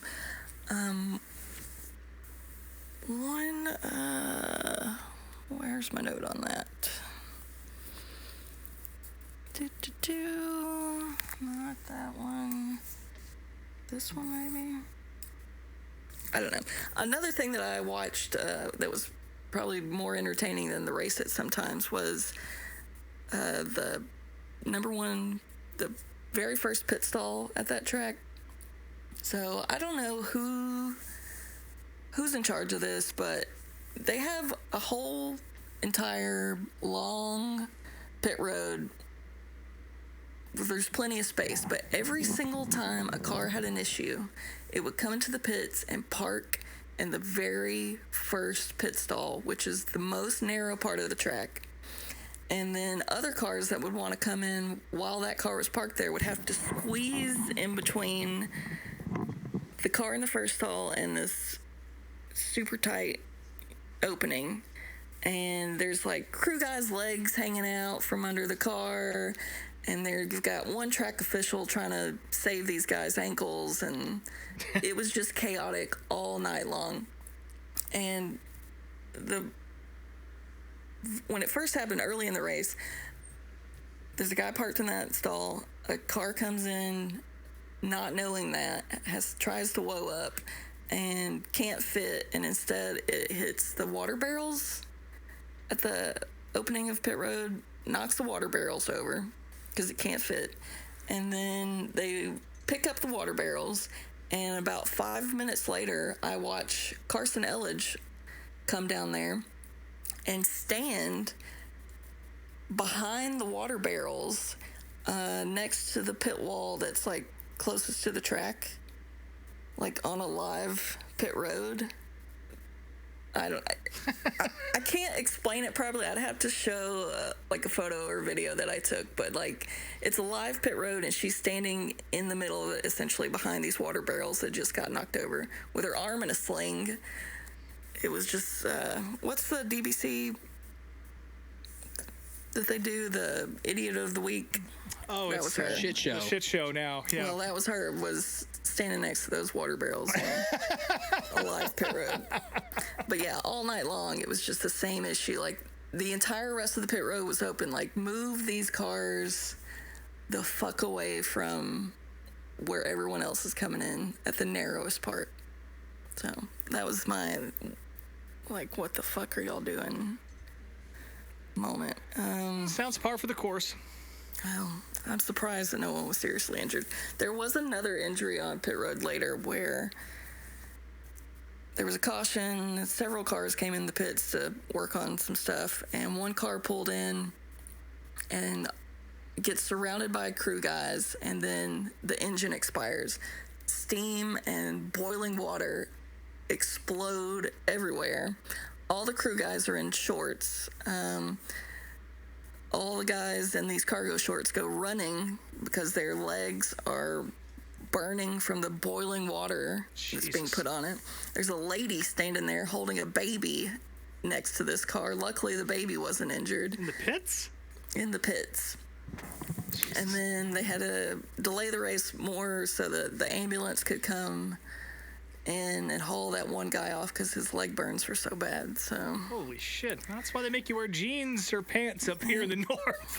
Jesus Christ. too hot for jeans. So lots of just dumb shit on pit road. But yeah, Dale Jr. raced. The crowd was insane, so packed, like just a sea of red Budweiser merch everywhere, which was amazing. All of the Budweiser merch sold out of the hauler. The crowd, Which is funny because that shit's been out for months and it's been sold at every racetrack for months. well, it didn't look like they brought a ton, but there was a line, a very long line every time I walked by the hauler. Yeah. And then by the end of the night, it was sold out. So, I'm sure there's a good portion of those fans that don't believe in ordering online. well, save on shipping. It's true. I don't. Well, I was that was more just them not knowing how online shopping works. that's That's what I meant by that. It's very true. But yeah, you know, typical Dale Jr. energy. The crowd when Dale Jr. is there is wild. I mean, he Yeah. pulled out on the front stretch before the race, and like just a swarm of people ran up to the catch fence just to get a glimpse, and like you couldn't even see his car anymore. There were so many people deep there just trying to It's crazy. look at him. I just don't think I've ever liked anything that much in my life. You know? Good for them. Good for them. The race was good. I mean, one little neat aspect, I guess, kind of was off of turn 4. Every time they came out of turn 4, the sky would light up behind them with heat lighting the entire race. So, That's cool. but yeah, he started 22nd. He ended up 10th, and that's after he spun too, battling with Laney Bice at one point. But yeah, that race, there was an incredible battle for the lead the entire race between Landon Lewis and Jared Fryer. They were battling side by side, you know, swapping first and second all race long, and no one was watching them at all. We were all watching Dale Jr. battling for 17th or whatever. Jesus. But yeah, that car looked incredible in person under the lights. So Nice. it's neat. Yeah, got him a top 10. Landon Lewis won, I think. Cool. How was getting out of there? Pretty easy actually. We were gonna go back in the pits for just a second just to say bye to the guys, but literally like 3 people in front of us before we got to the pits was a cop who stopped and said, nope, no one else is coming in from this point forward. So Oh, that's too it was bad. fine. Yeah, we got home by 12:30. Traffic wasn't an issue. So That's usually when they're starting features, so that's pretty good. yeah, it was a far cry from my experience at Cordell. Yeah, I believe it. So Wow. Well, hell yeah. I think that's it. Just go Dale Jr. Woo. I was a little bummed that Keelan wasn't there again, but you know he was out in Colorado battling his dad again. Yep. So I think he won, didn't he? he did. I guess Kevin led most of the race, and then there was a restart at the end, and Keelan and Kevin got to go head-to-head battle, and Keelan won. So That's cool. good for him. Well, it's the first I've heard about any of this, so thank you, Truelove. Oh. Yeah, I'd definitely like to go back to Anderson again on a weekend that's not Dale Jr. heavy, Yeah. just to get a regular Anderson experience. What'd you say it was Think- 90 minutes from you? Mm-hmm. Yeah, it's not bad. So not bad. I think the one downfall of that track in general is the grandstands are like the concrete steps, and there's only 2 staircases in the whole place. So if you sit in the middle, in order to get out and go to the bathroom, you have to basically climb over 40 people and just Nah, apologize I'm not doing that. profusely. Nope.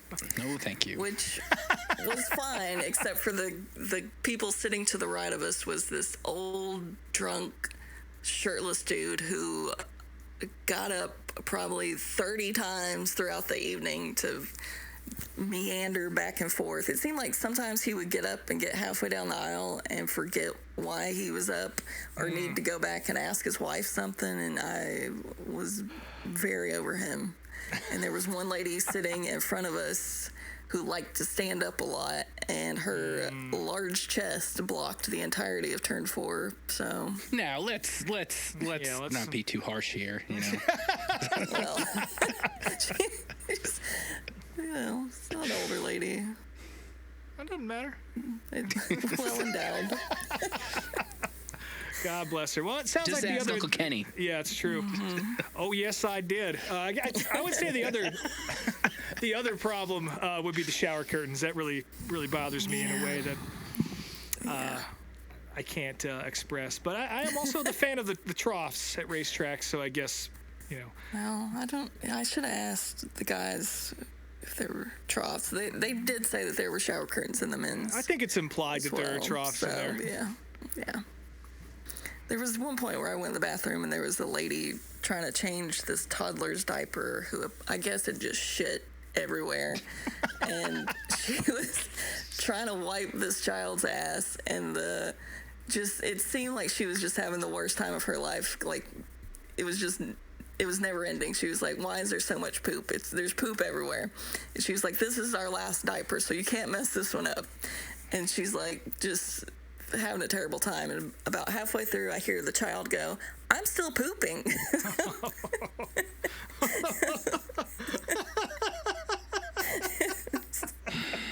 was about that time that I came out of the shower curtain and she was dragging the child over to the baby changing table. So I'm still pooping. I hope she got that sorted out. Yeah. Wow. I can't imagine doing that in that heat. No. I can't either. Well, hell yeah. Yeah, that was my Dale Jr. experience. Nice. Never a bad time seeing him race. Did I see him say that he's only got a few more left in him or something like that? I guess that would make sense. But I want to say I saw an interview where he was kind of alluding to the fact. I saw Buddy asked him, he wants to race a few more years. Maybe that's what it was. I think. Okay. Yeah. I think he's racing a couple months at Tri-County in the Sun Drop car. Oh, that's cool. Nice. Well, see him all you can, folks. Yeah, I would like to check out one of these races that he goes to. It sounds like chaos and kind of my worst nightmare, but also at the same time, I would like to experience that vibe that you're describing. Yeah. The energy in the crowd is really amazing. So that's awesome. It's worth at least one experience. Maybe not in the middle of the summer, though. No, I'll wait till whatever a nice it is. Fall race. At Florence, when he runs the 400, I think that's probably a better idea. There you go. Well, hell yeah. Like I said, I didn't watch any of that, so thank you, Truelove, for covering Anderson for us. I was busy watching the Topless 100 down at Batesville, Arkansas. Of course, that's... I don't know if I call it a hometown track for me, but I do have a lot of family sprinkled throughout there. Of course, that's where Lance Lander's team is from. It's the owner of the 49 that Jonathan Davenport drives. And it was a big weekend for him this weekend down at the Topless. They call it the Topless 100, of course, because they take the roof off the car for this one. It's just a little roll cage there. And they look pretty cool. Friday night was split features. Brandon Shepard and Jonathan Davenport picked up wins in those. And, of course, the big highlight of the night was Cade Dillard absolutely losing his shit on poor Garrett Alberson and trying to send him to space. Got that car airborne, did a few spins. Pretty clean slider from Garrett. I don't really understand what that was all about. And it was only made worse by Cade getting out of the car and saying how dirty Garrett is and he'll junk him again first chance he gets, blah, blah, blah. Which, again, Garrett Alberson, in comparison to some of these guys, is a fucking choir boy, so I don't really know where Cade got that from. Maybe there's things I've missed. But apparently the Lucas Oil Series didn't like that either, and they banned him for 6 months. So Cade's got some time off. But Jonathan Davenport ended up picking up the win. No one really had much for him. He pretty much led wire to wire. Tons of tire failures. I guess they brought the good Hoosier trailer to Maquoketa because I would say there was about 10 cautions where somebody's right rear blew. drug the feature on a little bit, but nobody really had anything for Jonathan Davenport. And that's no surprise. That's basically Lander's home track. And yeah, it was a good show. I enjoyed it. Very fast this year, a lot faster than we've seen in past years. Usually it's kind of a ragged track, or sometimes it's a greasy track, but this time it was just pretty balls to the wall and fast, which is not something we always see there, at least not in recent years. But that was a good show. World Outlaw late models were all over the place. They were at Highland on, I think it was Wednesday night. Tanner English picked up a win. Everyone liked that. And then it was kind of the Bobby Pierce show from then on. Spoon River, Bobby picked up a win. Maquoketa on Friday night got rained out. But then Pierce put on a fuck of a show with Brian Shirley. Photo finish at the line, and Bobby Pierce continues his winning ways. Obviously, he's on top of the World of Outlaw points. That's not even close at this point. But yeah, Brian Shirley's looking pretty good too. So decent weekend of late model racing, but I don't know. There's a lot going on, so it all kind of blended together. And then it had family over and all that too, so it was always kind of on in the background a little bit. World of Outlaws. I saw any clips, but I feel like I saw some photos of like late models getting hauled off on tractors. Yeah, there was a lot of that. In fact, they moved Garrett Alberson's car off. They like chained it up by that was the it. bar. Yeah. Looked like it was going straight to the junkyard, which truthfully it probably is. That was a pretty nasty wreck. Garrett was okay, but yeah, Cade Dillard, Jesus Christ, fucking relax, pal. And he's got plenty of time to do it, or at least 6 months anyway. Over on the sprint car side of things, Donny Schatz made his debut in the big game car. It was still the 15. They managed to get that from Tony Stewart, I guess. And he started off real strong by flipping at Ogilvy. That wasn't a good look. And then he did make the dash at Jackson. I think he wound up 10th in that feature. But he bent the frame so bad at Ogilvy that Big Game can't field him anymore, so he's moving over to Lundström through the end of August to continue his campaign. Still at the 15. That's a good-looking hot rod. They posted pictures of it on the internet today, and it looks cool. But, yeah, definitely things not going great for Donny Schatz right now, and there's been a couple of interviews with him. There's one on Flow Racing in particular that was pretty telling about how he didn't see this coming with Tony, and how Tony hasn't spoken to him in months, and kind of some similar things that we heard with SHR before it got sold. Yeah. So a familiar tale of the tape for Donny Schatz, it seems, working with Tony Stewart these days. But I'm sure he'll figure it out, and hopefully he finds a good place to land full-time next year. I don't think we're done seeing him, at least on the racetrack anyway. I think he deserves a good send-off if he's approaching the end of his career anyway. The word Ogilvy looks like someone just took random letters and threw them at a wall. Just see what sticks. I didn't know how to pronounce until I heard Johnny Gibson say it, and I still can't do it confidently. So Ogilvy. But not much else to see there. Carson Macedo swept all the outlaw races this weekend. High Limit put on a great show out in California. Corey Day won at Tulare. Finally figured out how to drive a race car again on dirt. I guess he's always pretty good in a sprint car, but if you're used to his NASCAR exploits, not so hot. But then the next night at Placerville kind of reminded everybody what it looks like in NASCAR by spinning twice. Me and a friend of the program, Alex Hammett, were joking about how he needs to remember he's driving a sprint car and not a NASCAR race car, because that's what it looked like. But we saw one hell of a show between Justin Sanders and Caleb Montgomery. It wasn't a photo finish, but it came right down to the end. And I don't know if you guys have seen Placerville before, but it looks like it's just in the middle of a big dirt pile. There's a huge mound of dirt right next to the track looks like it's several stories tall. Looks like they just dug it out and left it there after they built the racetrack. But super aggressive cushion. It's a shelf, for fuck's sake. And see some pretty spectacular wrecks and some pretty hard-nosed action there. And Placerville is definitely on the short list of places to go. Maybe one of these days I'll get out there and go to Ventura as well, because that's just up the road from there. Some random notes. I might need a little help with this one, Brian, but it does involve Bubba the Love Sponge, of course, sort of owner of Bubba Motorsports Park, or whatever it's called now. What's going on here? Yeah, you sent this, and I was like, I need more context behind. So, I mean, obviously, Bubba the Love Sponge, he's been very in the mix in the news lately with he was the one who exposed, Hulk Hogan's dying and he was going to die and then he died and now he's had his daughter or Hulk's daughter and they're trying to figure out an autopsy and all that other bullshit. And in the midst of taking a break from talking about all the Hulk Hogan news, he was talking about how his son still won't talk to him and was like showing off race car emails. driver Tyler Clem. Yeah, showing off emails and texts that he'd sent to his son that his son didn't respond to. And I don't know if I don't know if I mentioned this when it happened, but I do know that Tyler posted a pic with Hulk Hogan as a child on his Facebook page right after Hulk died, and with this is paraphrasing, but essentially saying, R.I.P. to my godfather. I don't really have any memories with him, but here's me when I was a kid with him. So, because their Hulk and Bubba's relationship ended when he was probably still an actual little child. So Bubba, just knock it off, please. It's just sad. Speaking of actual legitimate sadness, of course, Bowman Gray Stadium paid tribute to Robbie Brewer over the weekend by taking his modified out and rolling it around the track for a tribute lap. I think that must have been most of the garage walking behind it.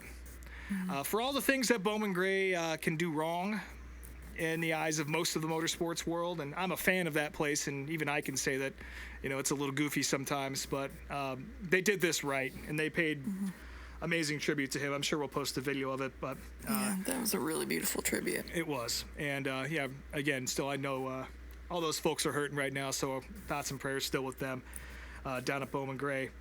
That season's just about over, and yet another year where I didn't get a chance to go check it out. So, on to next year's bucket list, I guess. So there's actually a lot of racing going on this weekend, but I will most definitely be watching the Lucas Oil late models at Port Royal. Also, the World of Outlaw late models, so the currently Real American Beer Series. We'll see how long that lasts. They're going to be at my other home track, close to my folks, Arrowhead Speedway in Colquitt, Oklahoma.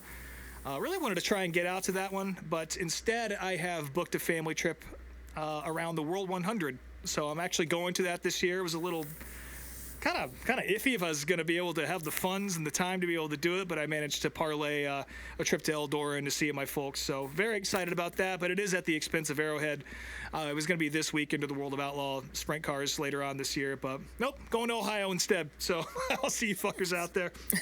Very excited about that. High Limits out at Silver Dollar. That's going to be a great show, a 3-night stand out there. And then the World of Outlaw sprint cars are at Mississippi Thunder, River Cities, and Red River Valley. And that's pretty much the septic tank this week. I think I'm finally back to feeling like a human again after adjusting to an American time zone. Past couple weeks I've been a fucking zombie, and now I'm feeling good. So, and then I'll surely ruin that when I go to Eldora in 3 weeks. But we're going to go ahead and flush it down, and we're going to watch some classic television. What do you say, Brian?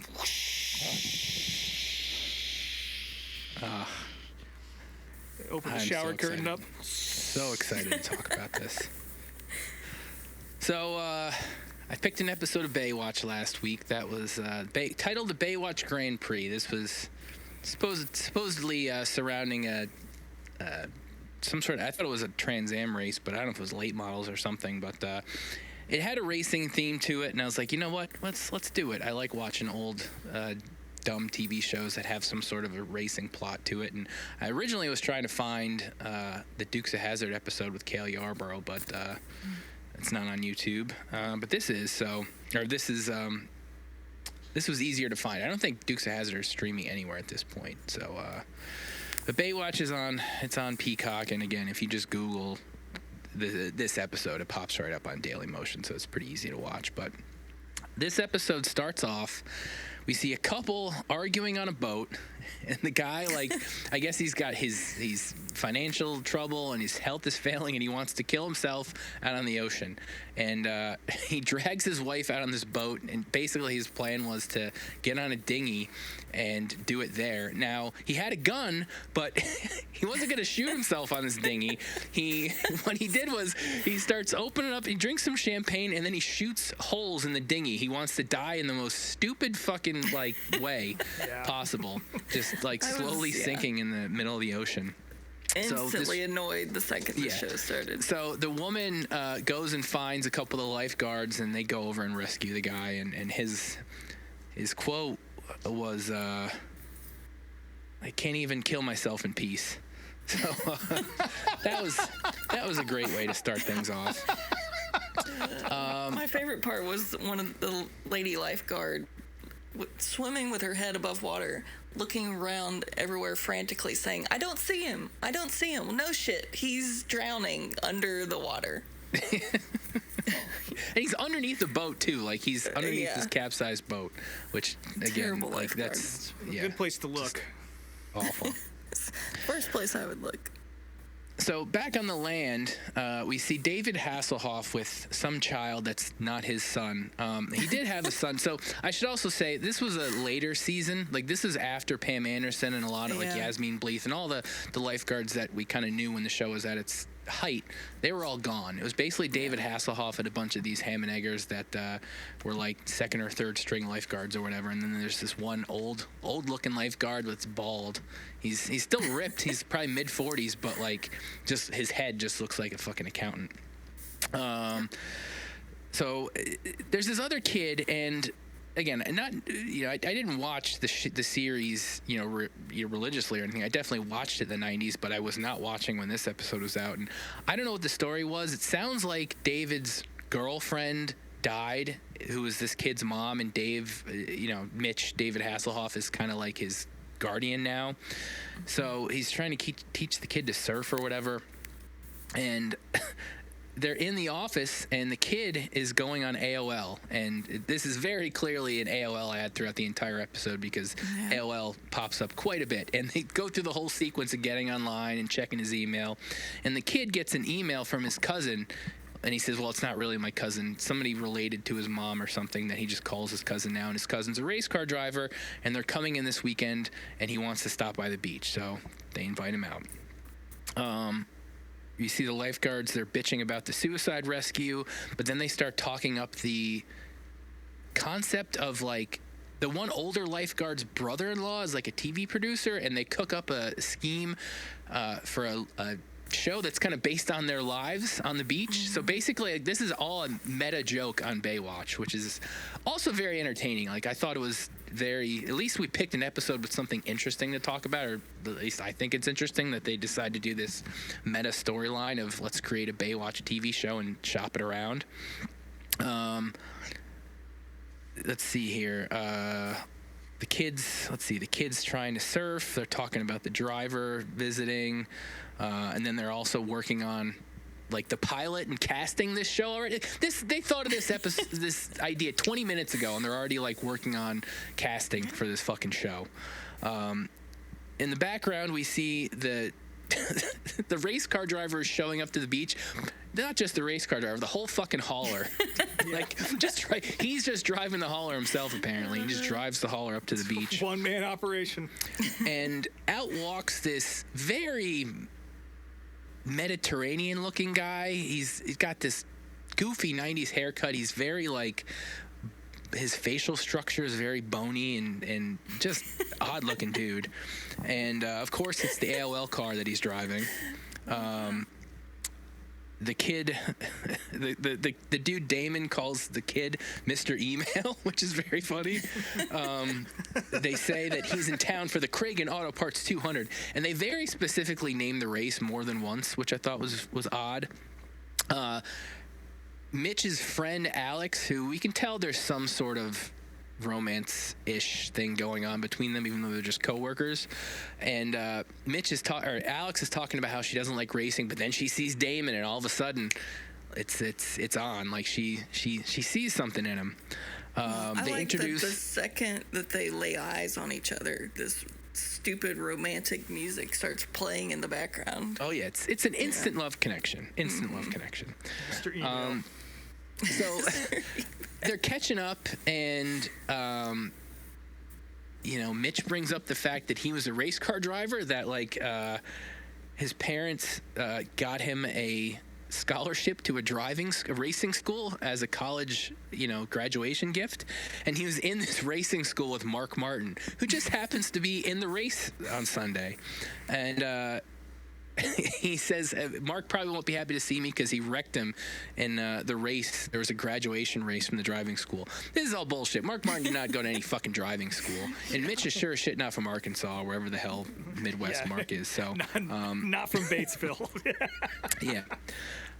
So from there, Damon decides to, because Mitch has this racing background, he's like, take a rip of my race car. And they just pull out the fucking race car, and he just gets in it, no fire suit or anything, and just starts ripping around a fucking parking lot. In shorts at the beach. Yep. Let's see here. Meanwhile, Mitch is getting word about this TV show that's happening, and he has no faith in the concept, even though, as we all know, this is David Hasselhoff's show. So it's, again, funny to me that he's just shitting all over this TV idea for a successful show that's happening in real life.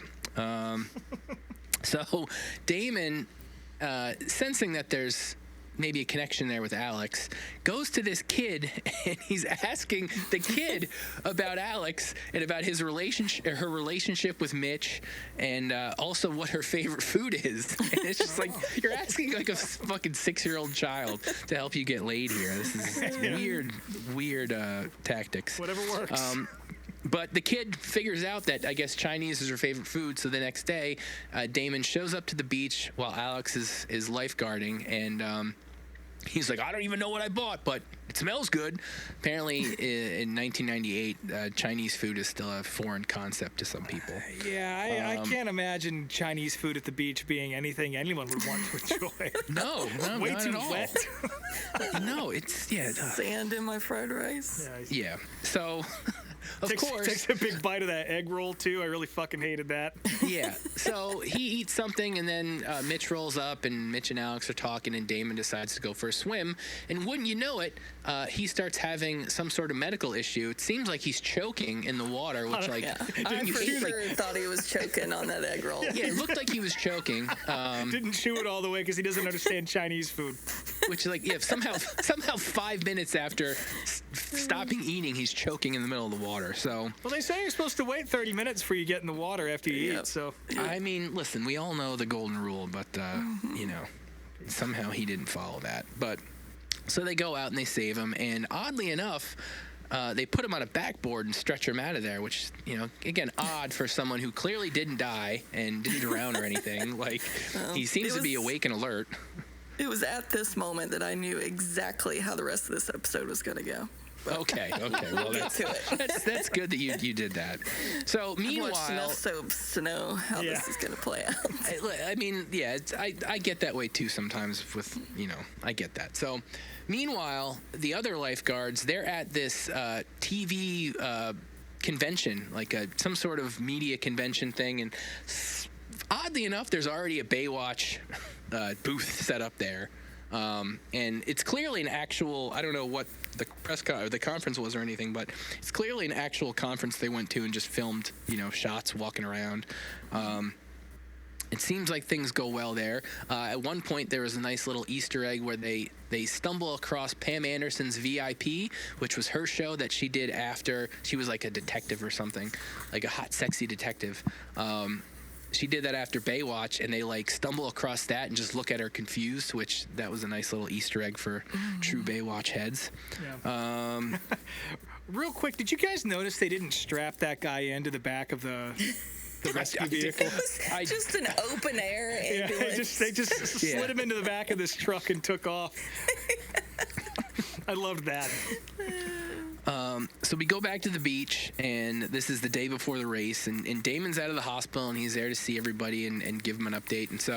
And yes, here's where Truelove, her little spidey sense, detected this. So no, he wasn't choking. He had an allergic reaction to shrimp that he did not know was in his fried rice. Apparently he has a shellfish allergy.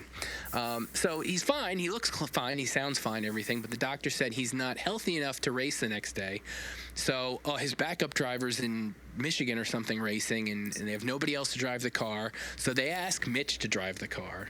A guy who hasn't been in a race car for over 20 years, apparently. But no, you can just run this fucking touring series race in my car. That's Sounds fine. like ARCA. Yeah, pretty much. And also too, they use the caveat of, well, if you win this race, half the purse goes to charity, so you can win $100,000 for the Baywatch. There's like a kids camp or something there that they charity camp, so it's good for us. So he's like, all right, fine, I'll do it. So throughout the episode, they talk up Mark Martin, and you think he's actually going to be in the episode, but when they actually get to the track, they just show some establishing shots of them unloading the car and everything, and they've already got a full fire suit with Mitch's name embroidered on it and everything, ready to go for him. Yep. And we see Mark Martin, and it is so incredibly clear that they just stole a couple seconds of footage from the actual race broadcast, because they show Mark standing at his car and kind of looking over in the corner, and Damon notices that he gives him like a remembering glance, says like, I remember Mitch, and that's it. Like, that's Mark's only appearance in the show. He doesn't have any actual lines. He's not actually in the show itself. They just stole 3 seconds of broadcast footage, and that the video got Mark quality into the is show. so stark and yes, different. It's 100% noticeable. It's so bad. So yeah, they show footage of the race, and it's a totally different car too. Actually, I didn't mention that. Completely different car than the one that Mitch drove the day prior in the parking lot. Like Mitch has no practice either. They just put him straight into the race. Yep, just gets right in, and Beach Boy, they call him Beach Boy, he ends up getting second place to Mark Martin. So. You think that, maybe Mark will be on at the end and there will be some sort of scene between the two of them kind of tying the story up. Nope, not at all. The next day at the beach, they're talking about him getting $50,000 for the charity, and then because Mark was so, he was so inspired by the story of Baywatch, he decided to donate his $100,000 to the Baywatch charity. So that ends Mark Martin's involvement in the show. Yeah, that footage was from an actual street race they did in Los Angeles. It was an actual race. Like, Mark was actually in it and stuff. The Winston West. And all that. I'm sure Mark was so bummed when he got the call to be on Baywatch, and they were like, well, you're not actually going to come hang out with the girls in bikinis. You're just going to be patched in later. That ties up the race story. Meanwhile, the other lifeguards, they get an update that they have a great day at the trade show, and it sounds like they have a deal going. And then the old lifeguard's brother-in-law announces that he got fired, and the new head of the network hates the idea and is shit-canning it. And now his brother-in-law is going back to school to be a podiatrist. So there's the end of the of their Baywatch TV show. It's done. They're painting a mural for some reason, and then at the very end, the kid and Mitch are recreating the race in his truck, and they talk about how the kid gets into this well-regarded boarding school program, and he promised his mom that if he got into the program, he would actually go to the boarding school even though he didn't want to.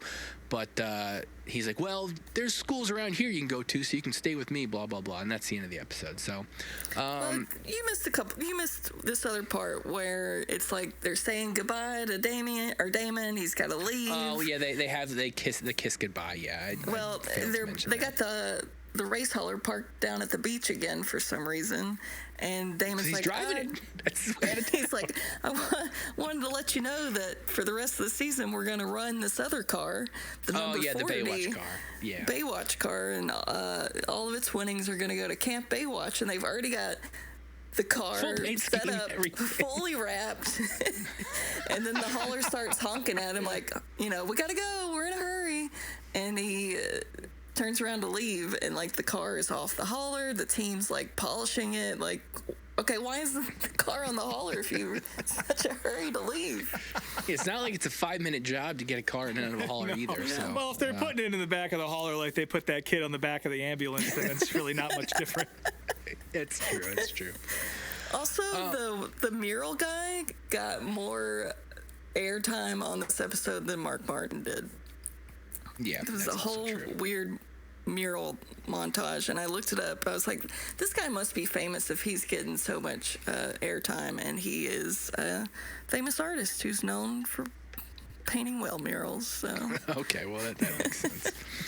That makes sense. So listen, I I loved how bad this was. Like, I have not seen Baywatch in at least 20 years. Yeah. Again, listen, it was the 90s. If you were a horny little teen or preteen boy, Baywatch was a great place for you. So I definitely watched plenty of Baywatch. It was the I'm sure live Rob did action, too. the live action version of the J.C. Penney catalog. Yes. So, again, I have not seen it since I was a child. I forgot how bad it was. This lived up to all my memories as far as it being an awful TV show, but Yeah. I enjoyed it. I thought it was very fun. And to Mark watch. Martin was technically on the show. Yes. He was in there. Technically. He made the cut. His face appeared. So yeah, Lines, what are your guys' final thoughts? I mean, it was bad, but it was still entertaining though. Like you said, it was so bad that it was good in a sense that it was entertaining to watch. Like, holy moly. Yeah, I noticed all the 50th anniversary stickers on the car, which I think all the Featherlight cars are running at that point. But it was kind of interesting to see NASCAR attempting to market outside of their realm a little bit, as they tend to do. And it was funny, and it's never that great. And this just lived up to that same standard of just weird, trying to reach outside of the market and make this work, and it just doesn't. Yeah. I mean, obviously I watched it as a kid. Like, in passing, I wasn't a diehard Baywatch fan that knew all the plots and characters and storylines, but I do remember my dad having it on in the background quite often. So Listen, it was fun viewing for all ages. Yeah. Let's just say that. Nobody really had a problem with it. Yeah. one other note that I just noticed that I wrote down was the very final scene when it's the Hasselhoff with the kid. They're playing rock, paper, scissors, but they call it paper, scissor, rock, and that made me so mad for some reason. So Yeah, that's if that's copyrighted or paper, scissor, rock. Perfect. That's it. That's all my Baywatch notes. I think we covered all of it. Yeah. It had shrimp. It had racing. Yeah, allergic reactions. It had AOL. Yeah. It's very 90s. And we have Mark Martin for about 3 seconds. Mm-hmm. What else do you need? Yep. So, let's see. So, moving on to this week's Video of the Week segment. So, NASCAR's in Darlington next week, and I got 2 videos, one Darlington, one not. The first one, so this was actually a clip that I found. It's titled Darlington 500 Stock Car Race Behind the Scenes, Cale Yarborough Tells It Straight. This is a clip, it was by a filmmaker named David Hoffman. It's from his YouTube channel. And I guess he did a TV special in the mid-'80s for Turner called Portrait of America. And this is a 6-minute clip of him going to Darlington. It's kind of like fan cam style footage with Cale Yarborough, but it's professionally shot. So it's pretty interesting. It's from 1985, and I figured that'd be a good clip to run, especially in contrast to what the other Video of the Week is. Did we already do this? I don't think we did. Very early on. I mean, I'll have to double check. Maybe we talked about it. Either way, it's great footage, so it'll be fun to revisit. So I don't remember seeing this, to be honest. Like I think we did something else with Cale, but not this footage in particular. See, I'm scrolling through it now, and yeah, none of this looks familiar to me. So yeah, I don't think we've watched it on the show. The other Video of the Week, however, is going to be a little bit controversial. So over the weekend, I saw a couple vague tweets about like a situation at Owasso Speedway in Michigan, which, I didn't know what the hell they were talking about. So I did a little digging, and I looked up. There is a video that came out just last week titled Pred Passes Out at the Racetrack. Apparently, one of these to catch a predator style outfits that, try to trick dudes into meeting up with teen kids, did one of these at Owasso Speedway with a race fan who passes out in the middle of getting accosted. So that's what we're going to watch. Fuck yeah, Brad passes out at the racetrack. That is on the playlist. So So two good ones for next week, folks. That's incredible. Thank you. I wasn't sure if I should tell you guys ahead of time and be like, I don't know if you're really going to watch this on the show, but all right, good. That's the reaction I was hoping for. Oh yeah, I'm fucking fired up now. This is gonna be great. Like I skimmed through it, and like for a good 5 minutes or so, the Catch a Predator guys just like talking about racing with this guy, and then I think eventually they sting him. So yeah, it'll be a fun watch. Looking forward to that. So yeah, NASCAR is in Daytona this weekend. Just the 2 series. It's just Xfinity and Cup Series, Friday and Saturday. It's the season finale, regular season finale for just Cup, right? I don't think it's the Xfinity one, is it? Xfinity still has a few more races. Yep. Yeah, so that's not confusing to anyone. Yeah. Yeah, so that'll be this weekend. We already talked about short track stuff. Anybody doing any racing stuff this weekend? I don't think I am. I got a lot coming up, that's for sure, between Eldora and then Loudon is the following weekend after that. So I'm going to probably stay close to home and keep it locked into flow racing and dirt vision. Yeah, I am trying to get to Darlington next weekend and figuring that out as we speak. So, yeah, I'm probably just going to stay at home this weekend and continue healing so I can deal with that the weekend after. So yeah, Truelove's got to pack some ice on to continue to bring her temperature down after a weekend in Anderson. Put a hook an IV up to both arms.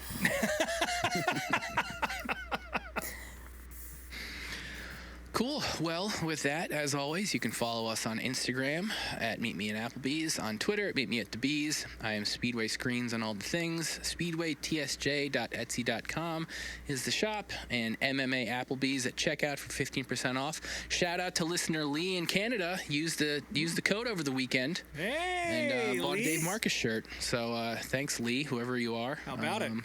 So yeah. Oh, I got nothing to promote. Still gotta say it. Truelove. I'll share some more pictures of the baseball car, I guess. That's something. That's something People love Dale Jr. You didn't get any pictures of the shower curtains, I assume, because that'd be No, I thought about it, but the bathrooms were always had people in them, so I didn't want to get put on a list. You don't need to be doing that. You might end up in one of our video of the week selections. Catch a Predator. Rob Motes _unofficial on Instagram. My band is called These Wild Plains, and I have nothing to report whatsoever. But yeah, like I said, I'll be at Eldora in a few weeks, so anyone going out to the Big E, hit me up, and we'll eat some cheese I'll balls be there together. too. So yeah. You are going. That's great. Of course I'm gonna fucking go. You kidding me? Listen. If it's under 60 degrees or over 80, you're not going to the dirt track an hour from you. So you never know. But I'm glad to hear that. Listen, last year was one of the best times I ever had at a dirt track. Of course yeah, and I expect more of the same. And we'll get to see Cade Dillard run one of the few races he's allowed to run, I think. So, but yeah, I'm looking forward to that. And that's pretty much all I got coming up here. Is that in September? Yes, September 5th through the 7th, 4th through the 7th. 3rd to the 7th, something like that. Something. That weekend. The 7th is in there somewhere.